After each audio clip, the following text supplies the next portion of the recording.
बिस्मिल्लाहिर्रहमानिर्रहीम। आज मैं आपके साथ जो डॉक्यूमेंट डिस्कस कर रहा हूँ, ये रिस्ट्रक्चरिंग रूल्स हैं हमारे। इसको मैं आपसे डिस्कस कर रहा हूँ। इससे पहले मैं आपके साथ रिस्ट्रक्चरिंग एक्ट डिस्कस कर चुका हूँ अपनी पिछली वीडियो में। देखिए, ये तमाम इसको हम अगर हिस्टोरिकली एक दफ़ा फिर मैं आपको रिमाइंड करा दूँ कि स्ट्रक्चरिंग का जो एक्ट था, ये एक्ट हमारा 2016 में आया है। इसके बाद ये रूल्स 2019 में आए, ताकि हम इसको लेके चलें। 2020 में जैसे हमने एक्ट में बात की थी, उसमें कुछ अमेंडमेंट की गई हमारी, कुछ अमेंडमेंट्स वहाँ से आई हमारे पास। ओके। रीस्ट्रक्चरिंग मैं सिर्फ आपसे क्विकली आपको रिवाइज कराने के लिए रिपीट कर रहा हूँ कि हम क्यों करते हैं और कब करते हैं। When companies are in financial difficulties, हम रीस्ट्रक्चरिंग करते हैं। इसकी बहुत रिसेंट एग्जांपल इस वक्त जहाँ पर आ रही है वो हेस्कॉल पेट्रोलियम है। हेस्कॉल पेट्रोलियम का केस रीस्ट्रक्चरिंग में है कि इस कंपनी की इक्विटी 74 बिलियन नेगेटिव में चली गई है और ये कंपनी बिल डिफॉल्ट पे आ गई है और डिफॉल्ट कर रही है। और इस यहाँ पर फाइनेंशियल इंस्टीट्यूशन इसकी रीस्ट्रक्चरिंग की बात कर रहे हैं। हम कई दफा स्टॉक एक्सचेंज पे ये अनाउंसमेंट देख चुके हैं कि Hascol is going to invite new investors to take the shares, जहाँ पे वो शेयर्स ले सकें। जैसे ये जो बातें मैंने आपसे प्लेसमेंट और प्राइवेट प्लेसमेंट ऑफ शेयर्स में डिस्कस की थी, उस नोट के ऊपर हेस्कॉल इस वक्त खड़ी हुई है हमारे पास। No, I am coming back to my basic topic. Restructuring के अंदर देखिए, जो हमने बात की थी एक्ट के साथ बात की, क्योंकि हम फाइनेंशियल स्ट्रक्चरिंग की बात कर रहे हैं तो यहाँ पे state bank of Pakistan involve हो जाता है। रिस्ट्रक्चरिंग एक्ट में भी आपको एनबीएफआई रेगुलेशन और स्टेट बैंक एक्ट की हम बात आपसे मेरी हुई, राइट। इसमें देखिए, हमें सबसे जो चीज़ है वो ये है कि हमें कंपनीज एक्ट हमारा मेन गवर्निंग डॉक्यूमेंट है, जिसके तहत हम बात करेंगे कंपनी बनेगी और रिस्ट्रक्चरिंग के लिए जाएगी। इसकी eligibility and the licensing procedure की, इसके लिए रिस्ट्रक्चरिंग की कंपनी के लिए लाइसेंस होगा। Any person may apply to the commission SECP for the grant of the license to carry on business as a corporate restructuring company। यहाँ पे company के लिए कहा गया ये कंपनी पब्लिक होगी, कंपनी होनी चाहिए। ठीक है। ये पब्लिक कंपनी की हमने बात की थी, तो हमने कहा था पब्लिक कंपनी की अगर हम कंपनी एक्ट में डेफिनेशन देखें तो वो कहता है हमसे any company which is not a private company. इसका मतलब ये we have to go back to see definition of private company. हमें प्राइवेट कंपनी की डेफिनेशन देखनी होगी। प्राइवेट कंपनी की डेफिनेशन में हमें बताया गया कि member should not exceed more than 50 से ज्यादा मेंबर नहीं होने चाहिए। और उसके बाद right of transfer of the share जो होगा वो उनके पास नहीं होता विदाउट अप्रूवल, कि उसके बगैर वो शेयर फ्रीली ट्रांसफर नहीं कर सकते। और पब्लिक इन्विटेशन यानी प्रॉस्पेक्टस जो हम इशू करते हैं वो प्राइवेट कंपनी नहीं कर सकती। तो इसका मतलब रिस्ट्रक्चरिंग कंपनी को पब्लिक कह के ये बात कर दिया गया कि इसके नंबर ऑफ मेंबर 50 से ज्यादा हो सकते हैं, शेयर ट्रांसफर का राइट यहाँ मौजूद होगा। और साथ साथ इसके साथ ये अपने अगर कोई पैसे चाहिए हो तो पब्लिक का इन्विटेशन प्रॉस्पेक्टस वगैरह इशू कर सकती है। तो इसी हमने यहाँ पर कह दिया कि लाइसेंसिंग के लिए हमारे पास एक कंपनी होनी चाहिए। अब क्योंकि हम यहाँ फाइनेंशियल मैटर्स की बात कर रहे हैं, तो ये हमारे पास बिल्कुल वही रेगुलेशन या अप्लाई एप्लीकेबल हो जाती हैं। उसी तरीके से हम लोगों के जिसे कहते हैं उनके पीछे उनको हम टेस्ट करते हैं, हम देखते हैं कि वो जो पर्सन्स हो वो हमारे पास रेपुटेबल पर्सन्स हो, ऑनरेबल पर्सन्स हो, उनके साथ कोई डिफॉल्ट कोई किस्म का किसी किस्म की कोई इश्यूज उनके साथ इन्वॉल्व ना हो। तो ताकि वो तमाम चीजें हमारे सामने आएंगी आगे जा करके। और इसी तरीके से जब हम कंपनी की लाइसेंस की बात करेंगे, once the license been issued, वो लाइसेंस कैंसिल हो सकता है। तो अगेन वही वाली बात है, किसी इलीगल एक्ट पे आके कैंसिलेशन उसका जस्टिफिकेशन बनेगा, जो फाइनेंशियल के साथ जैसे हमने बात की थी हमारे फाइनेंशियल के लिए हमारा इशू होता है। Okay. So this is what we are talking of, how we have to move, how we have to look at it at the things, and we will look on our things like this. Okay. So this is what we are talking of, how the things are and how the things will move. Right. But how we can the promotion, the promoters and the directors, in the opinion of the commission, the persons of the means integrity and have the special knowledge and the experience of the matters regarding restructuring। देखिए, special knowledge और restructuring के लिए हमारे पास कहीं ये defined नहीं है, कोई ऐसे कोर्सेज हमारे पास नहीं है। हम शॉर्ट कोर्सेज वगैरह तो जरूर कई जगह से ऑफर हो जाते हैं, लेकिन हमारे मकसद वही हुआ कि हमारे पास जो लोग होने चाहिए वो हमारे प्रोफेशनल बॉडीज के मेंबर्स हों, institute of chartered cost management accountants के मेंबर्स हों, इंस्टीट्यूट ऑफ चार्टर्ड अकाउंटेंट के मेंबर्स हों, या हमारे पास MBAs वगैरह एक्सपीरियंस MBAs वगैरह इस टाइप के लोग हों, जो हमारे पास जिनको हम कहेंगे रिक्विजिट नॉलेज उनके पास मौजूद है। The promoters having an undertaking given undertaking that they shall not enter into any agreement or utilize the assets of the financial institution or the companies for personal gains. Definitely जब हम persons of character की बात कर रहे हैं, तो हम कह रहे हैं रीस्ट्रक्चरिंग के अंदर वो लोग ऐसा काम नहीं करेंगे कि पर्सनल गेन के लिए एसेट्स और चीजें ले ले। अब इसको अगर हम थोड़ा सा समझे, मैंने आपको शुरू में एग्जांपल दी हेस्कॉल की, तो अब हम ये कह रहे हैं जी कि कंपनी रीस्ट्रक्चरिंग में जा रही है और उनके जो लोग डायरेक्टर्स वगैरह हैं और प्रोमोटर्स हैं, वो ये नजर आ रहा है कि हेस्कॉल की रीस्ट्रक्चरिंग हो जाएगी और हेस्कॉल का शेयर अभी मार्केट के अंदर 5 रुपए 6 रुपए के ऊपर है, तो उन्होंने कहा जी इसके शेयर जमा कर लो। तो ये काम आप नहीं कर सकते, ये चीजें आपको मना है। A company shall be incorporated with such paid up capital as may be specified, ये आपको लाइसेंस पे भी ये अमाउंट नजर आ जाएगा, in consultation with state bank of Pakistan and approval of the ministry of finance. तो एससीसीपी ने कहा कि जी वह कैपिटल क्या होना चाहिए वो हम अपने हिसाब से बता देंगे जब एप्लीकेशन हम लाइसेंस इशू कर रहे हैं। Proposed directors, officers, or the employees of such company shall not be such a person having convicted, जो मैंने शुरू आपसे कहा, of any offense involving fraud, breach of the trust and adjudged insolvent, ये नहीं होने चाहिए। Suspended payments, ऐसी कोई चीजें फाइनेंशियल इश्यूज उनके साथ नहीं होने चाहिए। There is no instance of the overdue or the past due payments of to a financial institution, ऐसा भी कोई चीज उनके साथ नहीं होना चाहिए। Irrespective of the amount appearing, कुछ भी अमाउंट हो, क्रेडिट कार्ड का पेमेंट है से फॉर एग्जाम्पल, कोई लीज इंस्टॉलमेंट्स है उन्होंने लोन, कोई लोन इंस्टॉलमेंट्स है उनकी, तो कोई भी चीज ओवरड्यू में नहीं आनी चाहिए। Any other requirement of the commission as may deem fit, license के अंदर अगर कोई कमीशन हमें कोई उसकी रिक्वायरमेंट स्पेसिफाई कर दे तो वो वाली बात आ जाएगी।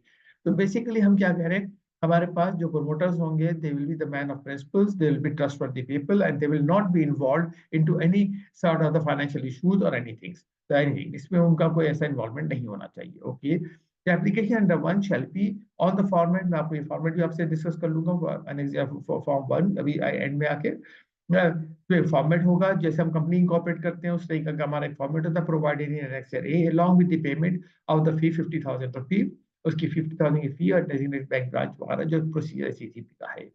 Application under 1 may be made by the applicant himself or through a person duly authorized। ये जो हम duly authorized person की बात करें, इसके लिए भी उन्होंने एक अथॉरिटी लेटर दे दिया है, उसका भी फॉर्मेट मौजूद है, वो भी I will show to you, और हम वो कहेंगे, ये बता देंगे कि वो आपको किस तरीके से इसकी अथॉरिटी ज़ाहिर है। डायरेक्टर्स या promoters cannot go to the SECP office, will not deal, they will appoint a consultant, a chartered accountant firm, a cost and management accountant firm to deal with this matter, तो वो उस तरीके से उसको देखने वो।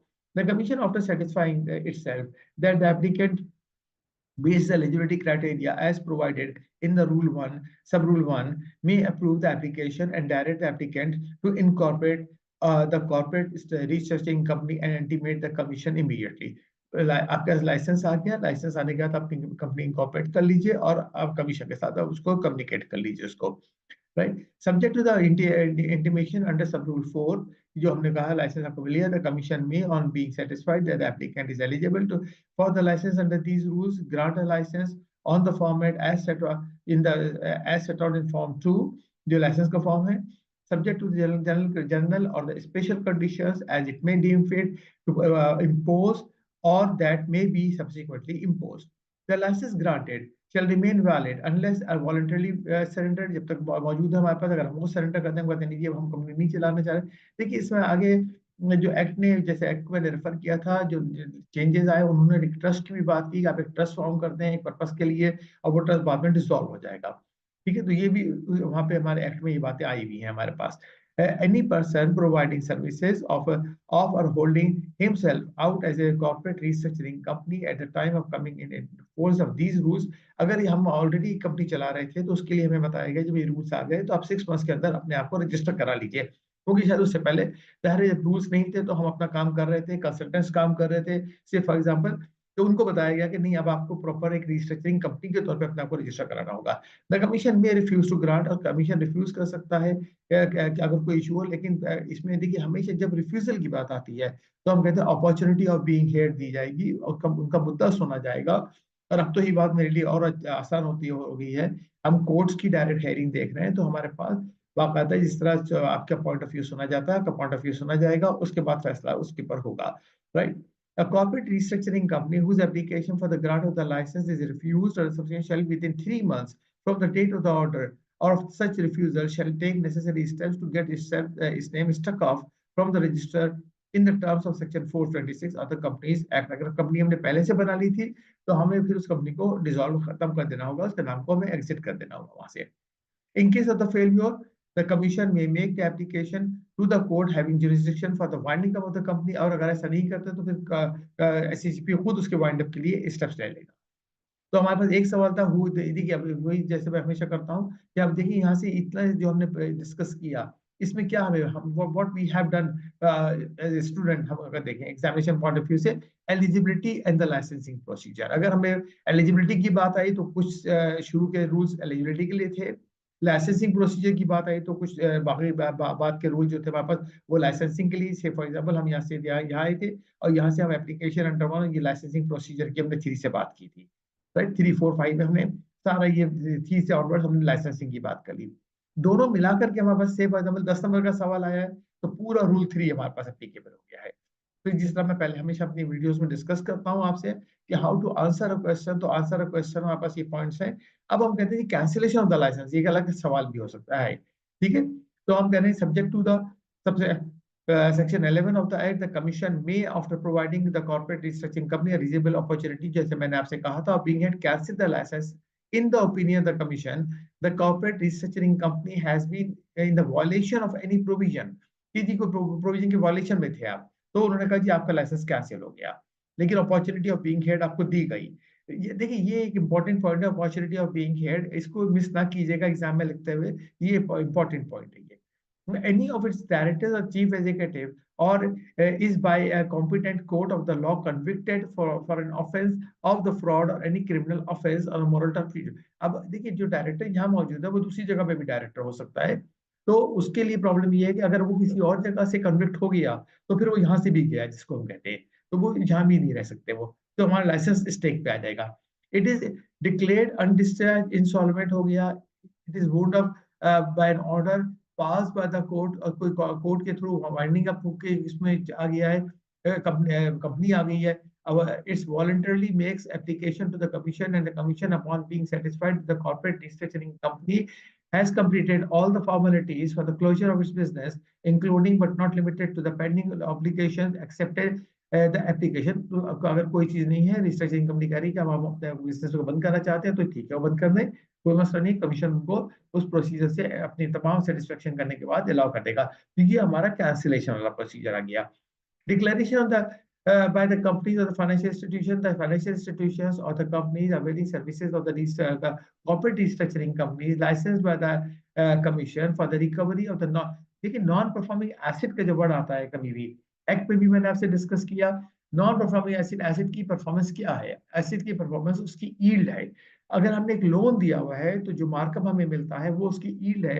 अगर एक ऑब्लाइजर जो पर्सन है जिसने लोन लिया है हमसे, बोरोअर है हमारा, मैंने ऑब्लाइजर का वर्ड डेलिबरेट इस्तेमाल किया क्योंकि ये एक्ट का वर्ड है, तो हम कह रहे हैं जो जिसने हमसे लोन लिया हुआ है, जिन्होंने हमसे लोन लिया हुआ है, देखिए बैंकर ये कहता है, जब आप बैंकर से बात करें ना, उनकी पहली घंटी जिसको कहते हैं the first bell rings when the markup is delayed. जब मार्कअप डिले होता है, हमने ग्रेस पीरियड दिया, हमसे मार्कअप लेना, अभी हम प्रिंसिपल रिकवरी पे नहीं है, when the markup is delayed then the first bell rings. क्या अब जो कहते हैं ना जी उर्दू में दाल में कुछ काला है, कोई मसला हो गया है, तो उसका मतलब ये होता है कि भाई अब जरा होशियार हो जाइए, जो मार्कअप हमारा नहीं दे सक रहा, हमारा प्रिंसिपल कैसे देगा। तो नॉन परफॉर्मिंग लोगों को इसलिए हम कहते हैं पास्ट ड्यू। अगर इंस्टॉलमेंट ड्यू हुई, चीजें ड्यू हुई और वो पास्ट ड्यू हो गई, एनबीएफआई रेगुलेशन के अंदर इसके लिए प्रोविजनिंग के प्रोसीजर्स डिफाइन किए गए हैं। तो लोन का पास्ट ड्यू होना और लोन का मार्कअप नहीं आना नॉन परफॉर्मिंग लोन की डेफिनेशन में आता है। इसको आप कहीं भी चेक करेंगे, हम बेसिक डेफिनेशन, तो ये डेफिनेशन हमारे फॉर्म में आता है। तो जहां पर हम बात करते हैं और एक्ट में भी डिफाइंड है, तो हम कह रहे हैं कि लोन हमारा जो है वो, अगर हमारी कोई फाइनेंसिंग फैसिलिटी जो हमने दी हुई है, वो फाइनेंसिंग फैसिलिटी हमारी नॉन परफॉर्मिंग लोन में कन्वर्ट हो जाती है, तो उसकी नॉन परफॉर्मेंस क्या होगी, this is what the performance.